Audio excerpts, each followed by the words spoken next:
first generation Audi S5 was in production from 2008 to 2012, this one being a 2010. This German coupe pushes 354 horsepower and 324 pound-foot torque out of a 4.2-liter naturally aspirated V8. The 2008 to 2012 generation being the first and the last to have the V8. The S5 can launch from 0 to 60 in 4.9 seconds and has a top speed electronically limited to 155 miles per hour. This limiter can be removed, then the real top speed is roughly 175 miles per hour.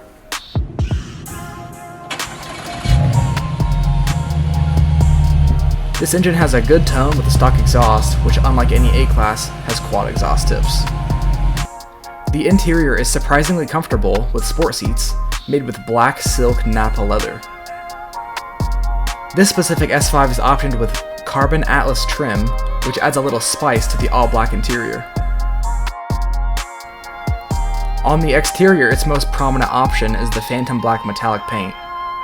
There are also some non-stock mods done to the exterior, some including carbon fiber mirrors, black badges, and painted wheels plus calipers.